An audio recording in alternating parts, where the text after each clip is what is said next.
नमस्कार दोस्तों। आप लोग लगातार पूछ रहे थे कि इसकी पीडीएफ कब मिलेगी। पीडीएफ के लिए मैंने आज ही एक वीडियो बनाया है, उसे देख लीजिए, समझ में आ जाएगा कि आज से ही आपको पीडीएफ मिलनी शुरू हो चुकी है। ठीक है, चलिए। यूपीएससी 300 के सीरीज़ में आज हमारा टॉपिक है दल बदल विरोधी कानून। आप मुख्य परीक्षा वाले में जाएंगे ना, प्लेलिस्ट में, सेकेंड पेपर में, वहाँ भी मैंने इसको कवर किया था।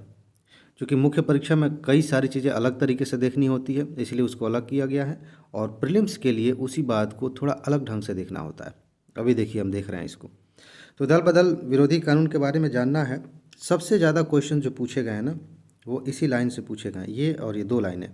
यूपीएससी ने इसको कई बार पूछा है। तो क्या हुआ, 70 के दशक के आसपास की बात है, बहुत ज़्यादा दल बदल होता था, तो उसे रोकने के लिए कानून बनाया। आगे बढ़ के 1985 में बना। 70-80 का दशक जो था ना, वो इस तरह के माहौल से भरा हुआ था। 52वां संविधान संशोधन हुआ। पहले तो यही क्वेश्चन बन गया कि 52वां संविधान संशोधन कब हुआ। ये ध्यान में रखिएगा, ज़रूरी नहीं है कि इस तरह से पूछ लिया जाए कब हुआ, लेकिन ये जानकारी कभी कभी छुपी होती है क्वेश्चन के अंदर। अगर आपको नहीं पता है ना, तो आगे पीछे सोच नहीं पाएंगे। तो 1985 में 52वां संविधान संशोधन हुआ, ठीक है, और दल बदल विरोधी कानून पारित किया गया, बनाया गया। और इसके साथ ही साथ संविधान में 10वीं अनुसूची जोड़ी गई। 10वीं अनुसूची इस तरह से पूछा गया, 10वीं अनुसूची का संबंध किससे है। सिंपल क्वेश्चन आया है एक दो बार, ठीक है। तो ये ध्यान रखिएगा, दल बदल विरोधी कानून इसी में शामिल किया गया है। आगे बढ़े, प्रश्न और कहाँ से बन सकता है। जो कानून बना है ना, उसमें कुछ बातें कही गई हैं कि अगर कोई सदस्य दल बदल करता है तो कैसे हम जानेंगे और कैसे उसे अयोग्य घोषित करेंगे। वो सारी चीज़ें यहाँ पे एक एक करके देख लीजिए, क्योंकि यहाँ से भी प्रश्न बनते हैं। जैसे मान लीजिए कि एक निर्वाचित प्रतिनिधि है, सदस्य है, और वे स्वेच्छा से वह किसी राजनीतिक दल की सदस्यता छोड़ देता है। मान लीजिए कि दो एग्जाम्पल्स ले लेते हैं, एक कांग्रेस और एक भाजपा। मान लीजिए कि भाजपा से कोई व्यक्ति चुन के गया है संसद में, और उसने कांग्रेस ज्वाइन कर लिया चुन के जाने के बाद, तो उसे दल बदल माना जाएगा। या कांग्रेस से गया है और भाजपा ज्वाइन कर लिया, ठीक है ना, तो उसे अयोग्य घोषित किया जाएगा। इसके अलावा अगली बात, कोई निर्दलीय निर्वाचित सदस्य जो है वो किसी राजनीतिक दल में शामिल हो जाता है। यानी कि चुनाव लड़ते समय तो निर्दलीय थे, किसी भी दल से जुड़े हुए नहीं थे, अकेले लड़ रहे थे, जीत गए, जीत के सदन में पहुंच गए, और सदन में जाने के बाद वो किसी दल में शामिल हो जाते हैं। एक चीज़ बताऊं, यह संसद के संदर्भ में भी इसी तरह की बातें हैं और राज्य विधानसभा में भी इसी तरह की बातें हैं, ठीक है। चलिए, तो उसे अयोग्य घोषित किया जाएगा। अगली बात, किसी सदस्य द्वारा, ध्यान दीजिएगा, ये मैंने इसको अलग तरीके से डिस्कस किया था मेंस वाले में, सदस्य द्वारा सदन में पार्टी के पक्ष के विपरीत वोट किया जाता है। यानी कि जिस पार्टी का सदस्य है, जब वोटिंग हो रही है तो पार्टी का मूड कुछ और है, मान लेते हैं कि उस प्रस्ताव के खिलाफ जाना है, लेकिन उसमें से एक मेंबर ने उस प्रस्ताव के पक्ष में वोटिंग कर दी, तो माना जाएगा कि ये विपक्षी से या दूसरी पार्टी से मिला हुआ है, इसीलिए इसने ऐसा किया। इस पर चिंता भी जाहिर होती है कि भाई कोई व्यक्ति, कोई सदस्य जनता का प्रतिनिधि है, तो उसे अपने हिसाब से सोचने का मौका मिलना चाहिए ना। तो खैर, वो मेंस की बात है, लेकिन यह एक बात है, क्राइटेरिया है इसमें।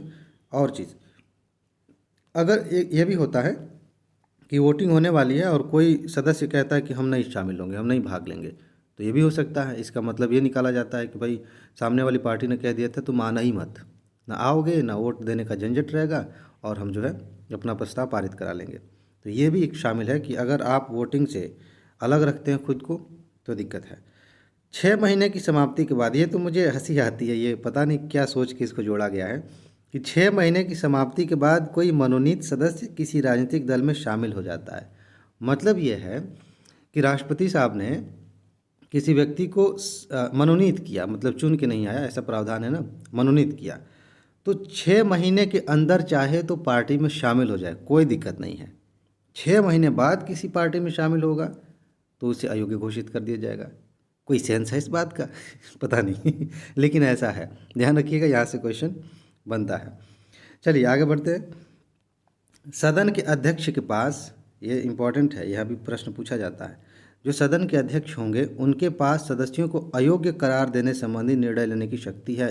ये चीज़ ध्यान रखिएगा, क्योंकि सामान्य परिस्थितियों में किसी व्यक्ति को अयोग्य घोषित करना है, किसी सदस्य को, तो वह शक्ति राष्ट्रपति के पास है। चुनाव आयोग से परामर्श करके राष्ट्रपति हटाएंगे।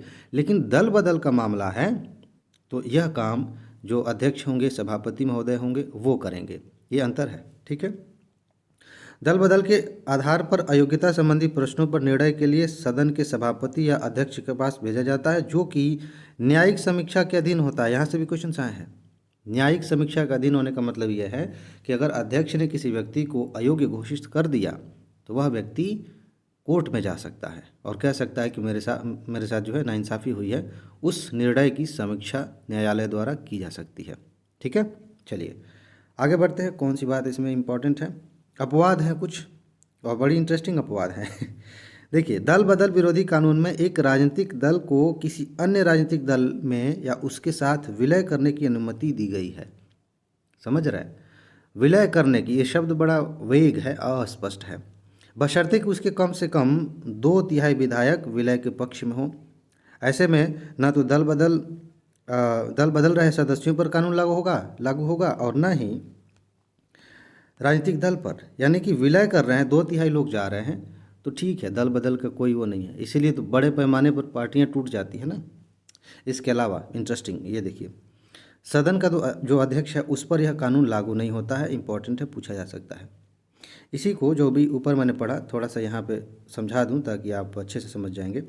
जो 1985 वाला अधिनियम था ना, उसके अनुसार 1/3 बात थी। यानी कि 1/3 लोग दूसरे दल में जाते हैं तो उसको दल बदल नहीं माना जाएगा, विलय माना जाएगा।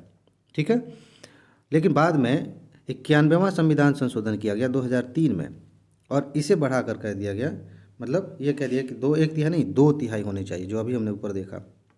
तो आगे यहाँ नीचे लिखा है, हाईलाइट भी किया है मैंने, 2/3 बना दिया कि 2/3 जा सकते हैं, कोई बात नहीं। मतलब एक आदमी जाए तो ठीक है, मतलब नहीं ठीक है, ढेर सारे लोग जाएं तो बहुत अच्छी बात है। यह इसमें कहा गया। चलिए, तो अरे हाँ, अब सीबीआई के बारे में हम अगले वीडियो में बात करेंगे। ये इतना ही था।